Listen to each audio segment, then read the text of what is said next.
শহীদ হয়ে নতুন বাংলাদেশ গড়বার যেই চৈতন্যকে জাগরণ করে দিয়ে গেছে, সেই চৈতন্যের প্রথমতম স্লোগান ছিল দেয়ালে দেয়ালে, যে শহীদ আবু সাইদ মুগ্ধ, শেষ হয় নাই যুদ্ধ, লাখো শহীদের রক্তে গড়া দেশটা কারো বাপের না, অতএব বাংলাদেশটা কারো বাপের না।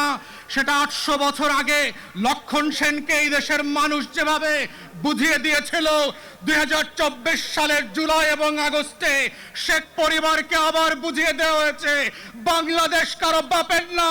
শেখ পরিবারের কাছে এই বাংলাদেশ 72 থেকে 75-এও ইজারা দেওয়া হয় নাই, 16 বছর ইজারা দেওয়া হয় নাই, আগামীতেও দেওয়া হবে না।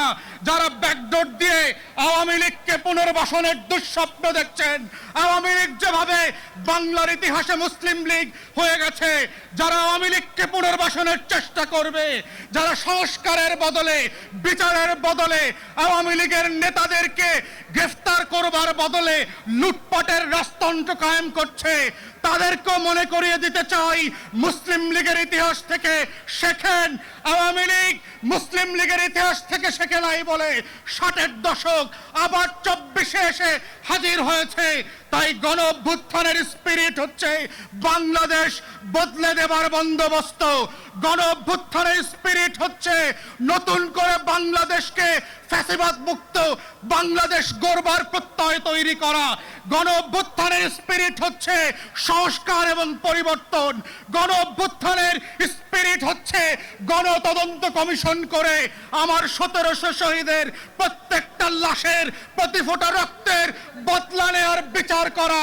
গণ অভ্যুত্থানের স্পিরিট হচ্ছে 25,000 প্রতিবন্ধী এবং আহত মানুষকে বাংলাদেশের উত্তর প্রজন্মের কাছে পরিচিত করিয়ে দেওয়া।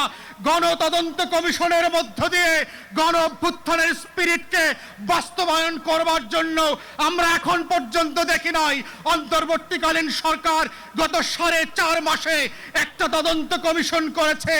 আমরা গত 4 মাসে দেখলাম না পিলখানা গণহত্যার জন্য যারা আমরা রাস্তায় রাস্তায় মিছিল করেছি গত বছরগুলোতে, তাদের বিচারের জন্য একটা তদন্ত কমিশন হয়েছে।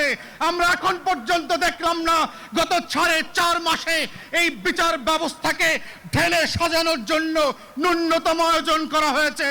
অন্তর্বর্তীকালীন সরকারের উপদেষ্টা আছেন, আমরা মনে করিয়ে দিতে চাই, রাজপথের লড়াইকে ভুলে যাবেন না। রক্তের বদলাতের রক্তের যে বিচারের দাবি এসছে সেগুলোকে ভুলে যাবেন না। আমলাতন্ত্রের ফাঁদে পড়বেন না। রাজনৈতিক দলের বাটপারি আর নির্বাচনের যে গণদাবি আসছে, এগুলোর মধ্য দিয়ে যেন বিচারের দাবিগুলো হারিয়ে না যায়।